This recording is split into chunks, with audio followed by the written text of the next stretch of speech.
And welcome back, everyone, to What If series. And this is a special What If for Sheridan Road. It's your birthday today. Happy birthday. You asked me to do something.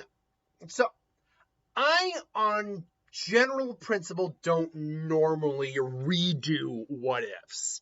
The reason for that is, yes, sometimes the facts change, but that's a whole story I would have to theoretically redo. It's a whole, and some of these stories get long, and there's no guarantee whatever change may have occurred would affect the story greatly to begin with. That also being said, sometimes, I have a different take on a story than you guys do. And I know, Sheridan, you've been open about the fact that you weren't really a fan of the first time I did the Spider-Man versus DBZ, Spider-Man in DBZ video. Now again, it's your birthday. I needed a one shot for today, so I was willing to make an exception for this, particularly because you had already given me one request, and I basically said it really wasn't a really workable request. That's not what I said. I think I basically said that it needed more defining, and you basically said, never mind. And I offered a different if you want any other suggestions, you wanted me to redo this. So this will be the last version of this What If you're getting, okay? I'm not trying to be rude or anything, but again, I don't want to make it a habit of just going back and redoing it because people don't like the other version. But it's your birthday, so make an exception. With that said, what if Spider-Man was a Z fighter? And basically what you wanted changed in this was, what if Spider-Man was actually a Z fighter in the true sense of the term? Like, he actually trained with ki things and, could fly, all that. So in concept, let's see what we can do with that. First off, I would still make Spider-Man and Goku contemporaries, because that's the way this guy, because we can't just have Spider-Man suddenly appearing we could have him just suddenly appear in Dragon Ball Z instead of Dragon Ball. Personally, I prefer him showing up in Dragon Ball first, because it makes more sense that he'd find someone to train with in Dragon Ball to learn how to use ki. Because let's be very clear right now, just because Spider-Man has all these abilities doesn't mean he can really use ki. That's not to say he couldn't study and maybe try to understand it, but Krillin, who knew of ki at the time, couldn't utilize his ki until after training with Roshi. Goku couldn't really do much until after seeing Roshi use the Kamehameha once. Tien probably couldn't do anything until after training with Master Shen. So, yeah, Spider-Man probably isn't going to be able to utilize ki right out the gate when we meet him in the story. Which begs the question, when do we meet him in the story? I like the idea of him showing up around the time of the second Budokai arc with Tien. The reason for this is because he's probably already Spider-Man, because he'd be about Goku's age, around 14, 16, 18, something around there. That would be the time you'd just start out being Spider-Man. He's got his outfit, he's fighting incognito, and to be clear, Spider-Man may not have ki, but he does have a spider sense, which is pretty haxed, especially at this era of Dragon Ball Z or Dragon Ball. But he's also he's just physically stronger than pretty much anyone on the planet right now. When you actually break it down, if you're not looking at it in the sense of ki enhancing your physical strength, in terms of true raw physical strength, Spider-Man is the strongest individual in Dragon Ball right now. Well, it's Dragon Ball on Earth anyway, and not including Frieza out in the galaxy or whatever. And even then, Frieza probably isn't actually physically all that strong. Again, not including being anti-ki. So Spider-Man would join the tournament, and he'd get through the preliminaries pretty quick. The issue for Spider-Man is actually going to be, and why would Spider-Man be here? Well, because he's a teenager and needs money. So, he can only work freelance for so long. So, and look, that's a lot of zenny he gets there. So, yeah, absolutely, he'd be a part of the tournament. And I think what ultimately happens here is that instead of Goku versus, say, Krillin, you would get Goku versus Spider-Man here, and then Tien versus, I can't remember who his actual opponent was in the semifinals. but Goku versus Spider-Man. And they would begin their fight. Now, Spider-Man has an edge in terms of reaction time because he has a spider sense. He's also the physically stronger and arguably more durable of the two of them. But we know Goku at this point is not quite as fast as Lightning because we know he hasn't trained with Popo yet. But he's still insanely fast to the point where he can make after images of himself. And this is an early career Spider-Man. Later career Spider-Man would have no trouble dealing with like speed of sound, after image creators, things along those lines, even relativistic light speeds. But I think Goku definitely has this not physical edge, but the speed advantage over him. Plus, we know he can actually use Ki. Spider-Man also wouldn't be using his web shooters here because those would be weapons that are illegal in the tournament. Last but not least, Spider-Man at this point in his history probably isn't all that skilled in martial arts. He probably can fight, but Goku's got the overall skill advantage on him. And so their fight begins, and Goku is trying to land a hit, and every once in a while he actually manages to scuff Spider-Man, who takes the hit, and it still hurts. Goku is still insanely strong. But Spider-Man's got the, again, physical edge. Just, like, cuts him, like, his mask gets cut, and he's like, crap, and all of a sudden he just tags Goku. Goku goes flying. Oh, man, he's strong. It's like, that kid's fast. Holy crap. And now they're going back and forth again. Again, Spider-Man doesn't have Ki yet, but he's beginning to learn the basics of the concept of Ki. And so he's kind of like trailing in for a stronger strike. Goku can sense it coming. In a desperate effort, he basically jumps up only for Spider-Man to rise and say, sorry, kid, but this is over. And it's like, oh, God, one step closer on May. Only for Spider-Sense to flare as Goku, he realizes, has been upside down. He suddenly sees the Kamehameha. It's like, Kamehameha! He flips like his Spider-Sense flares. Oh, crap. And he realizes, I'm in the air. No. Spider-Man just gets blasted. Now, that being said, Spider-Man probably would survive the hit. Now, granted, most of his clothes would be torn away. He's lucky his mask isn't completely blown away. But he is hurt. And he's in the ground. He's like, ow! And he just tries to get, the winner is Goku! Oh, man. Hey, that was really fun. It's like, wow, yeah, it was fun. Ow, are you okay? I will be. How'd you learn to fight like that? Where'd you learn the Ki? Oh, I learned that from Master Roshi. Muton Roshi? Like, because in this world, he's probably heard of these individuals. Like, Muton Roshi, really? Oh, whoa, I'd love to train under him.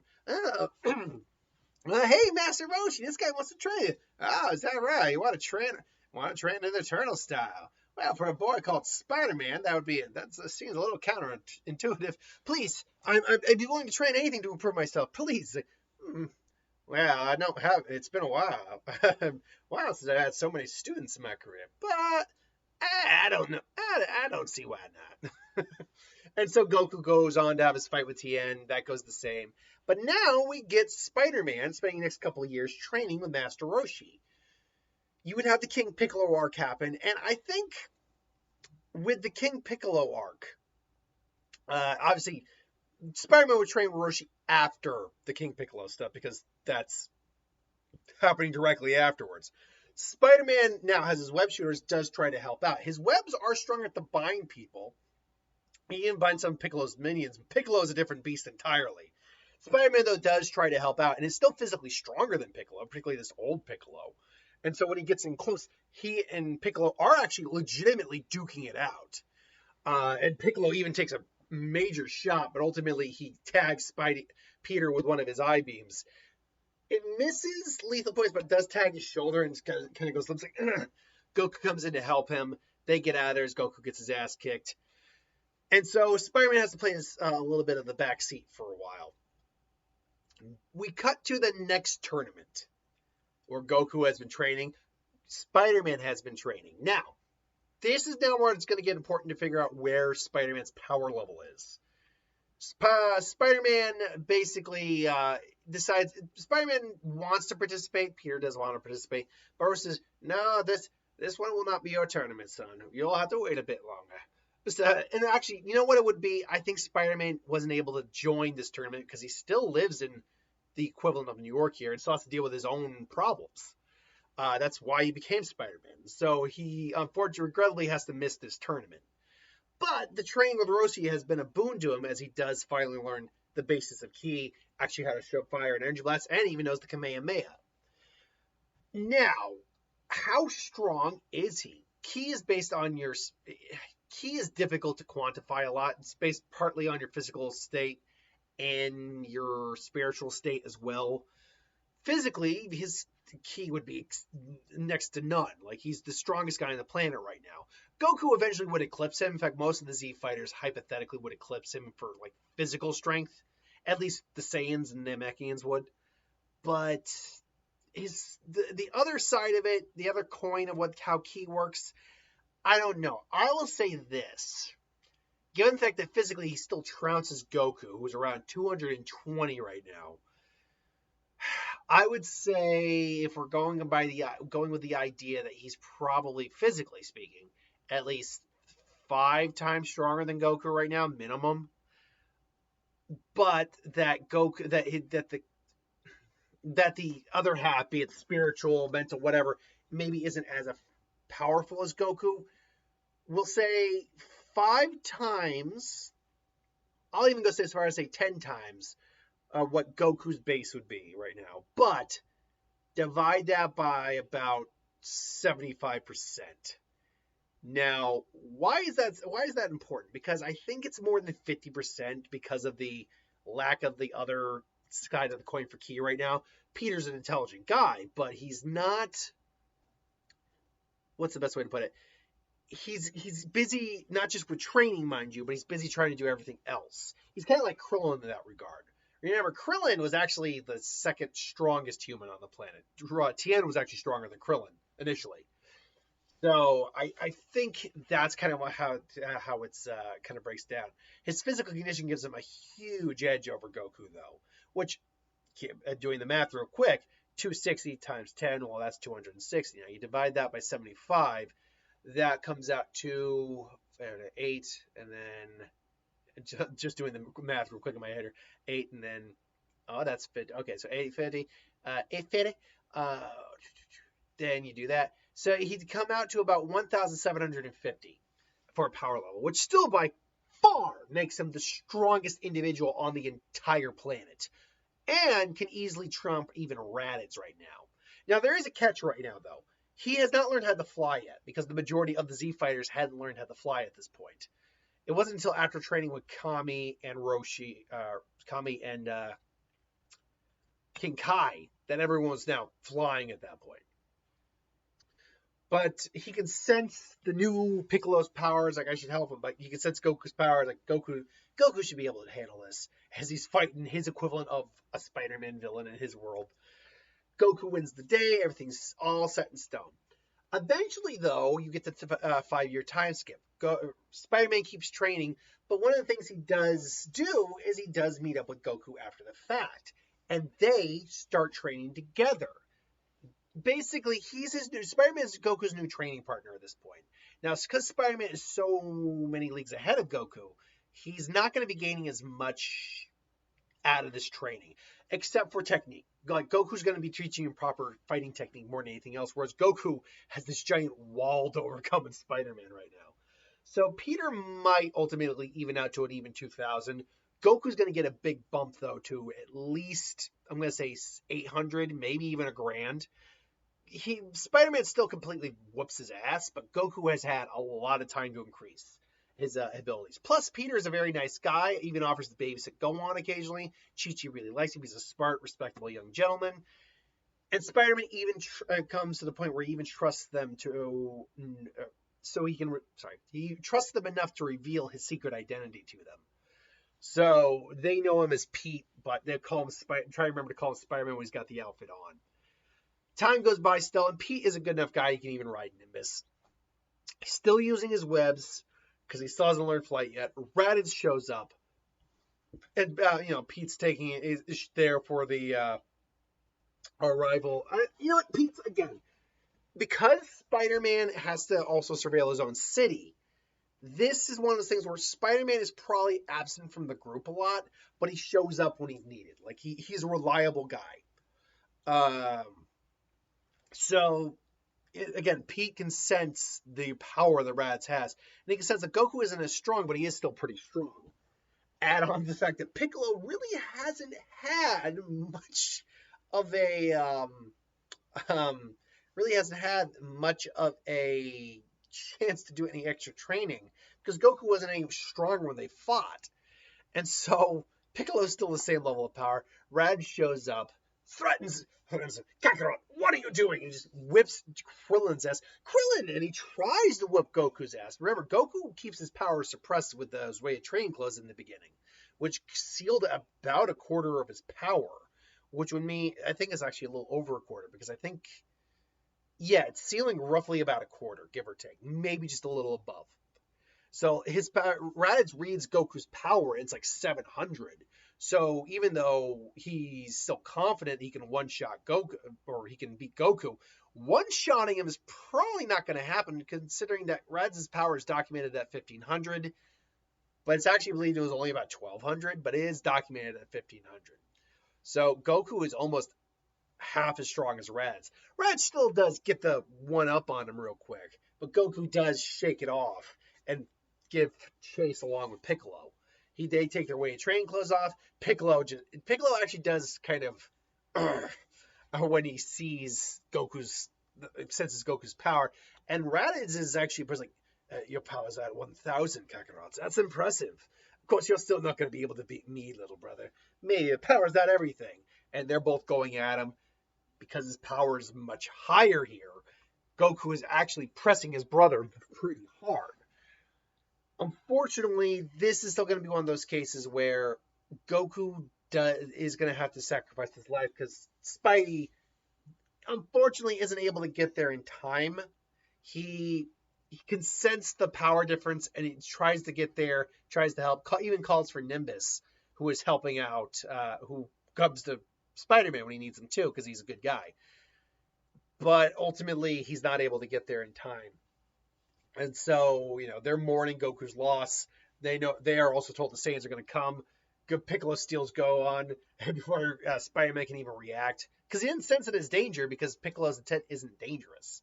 He tends to raise this boy to be strong. Now, granted, maybe take over the world later on, but at the moment, not quite.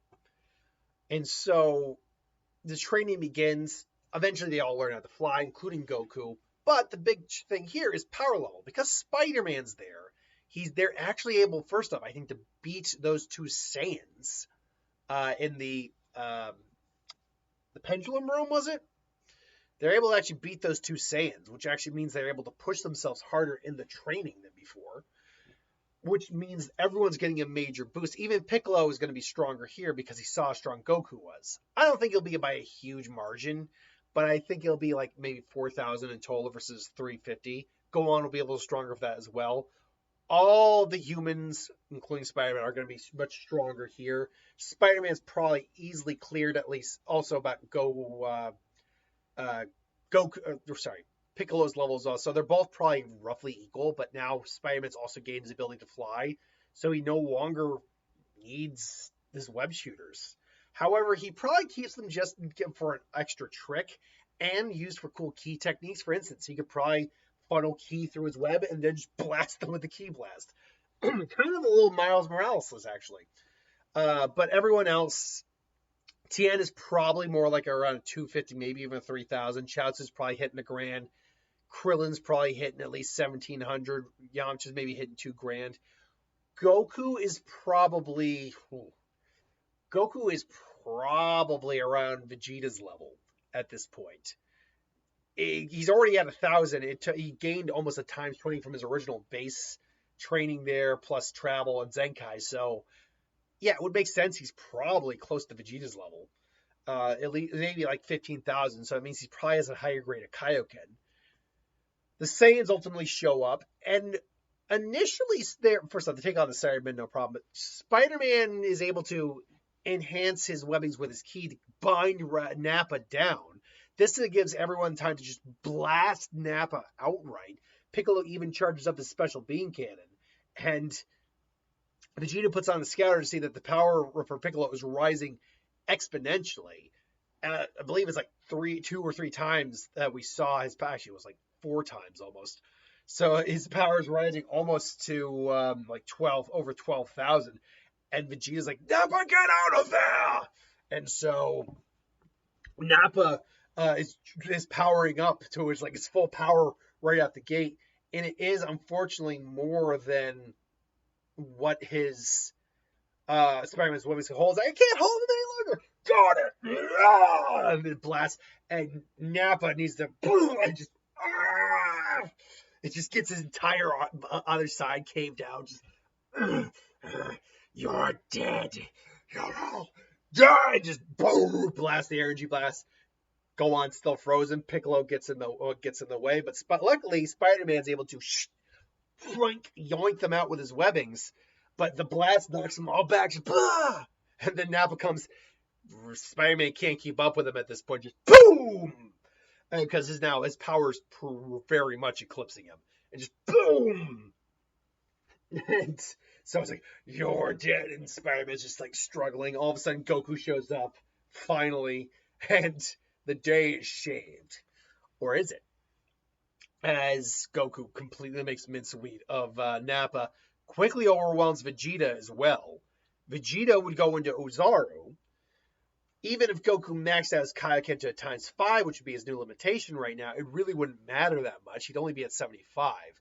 Luckily, thanks to having Piccolo still there, Spider-Man did web him in the eye a bit. They're able to detail Vegeta. Goku says, no, he's fine. Let him be. And all's well as ends well there as Vegeta goes and hightails it out of here. The problem we now face is Piccolo's alive. There is, except for the fact that Chaozu and Yamcha are dead, they're NTN, so 3 of them are still probably dead, admittedly. Well, that probably actually might not be true. Actually, Yamcha is dead. Yamcha is dead. Or at least gravely injured from the Cyberman attack. Chaozu, actually, no, you know what? Chaozu and Tien probably aren't dead. They are, because they were able to bind Raditz up pretty quick, Nappa up pretty quick. So the only one who's dead right now is Yamcha, technically. And even then, he might just be in a bad state because his power level is strong enough that he probably could have survived that explosion at this point. Which means if Yamcha's alive, which is where I'm kind of going with this right now, he is not, there's no reason to be going to Namek is what I'm trying to get at here. Which is a problem.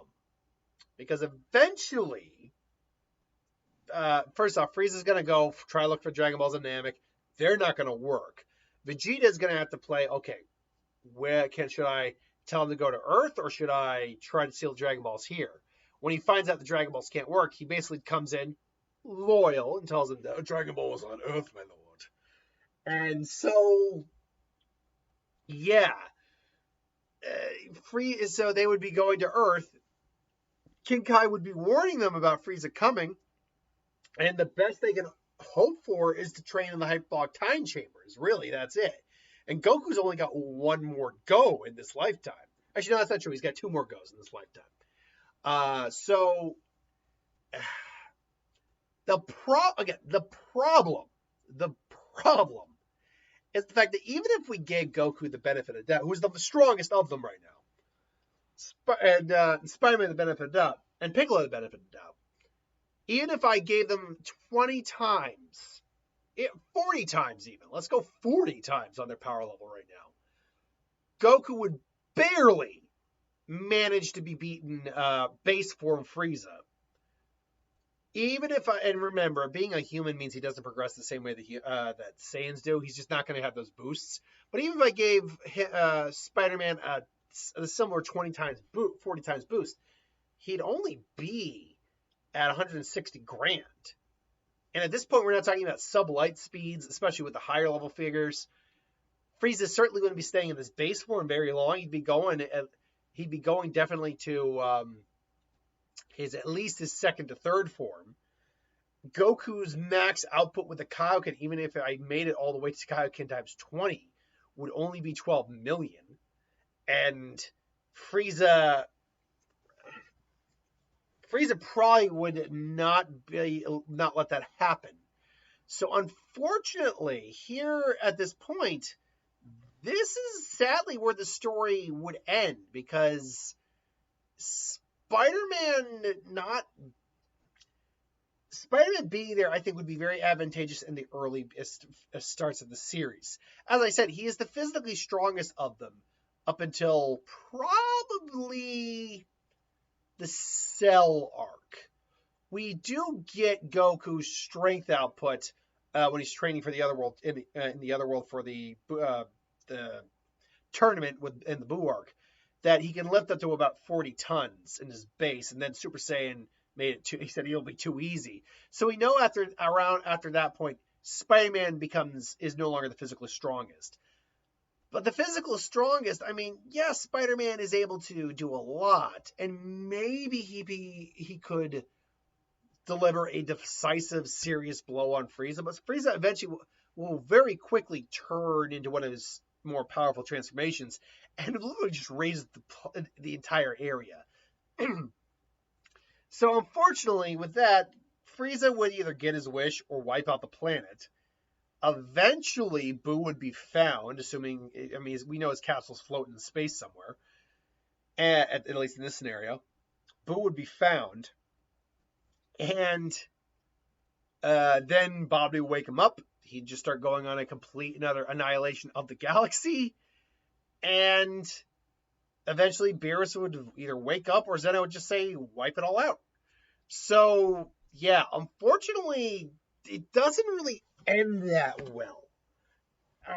Yes, I hypothetically could create a scenario for this to work in their favor, but unfortunately, that's not the way I think this one plays out. And I'm sorry if that's not really what you're hoping for, but that's just the way I see this playing out. Now, just to reiterate, again, there's a whole video I have about how I actually do my what ifs. I'm not doing fan fiction. I cannot repeat that more. Sorry.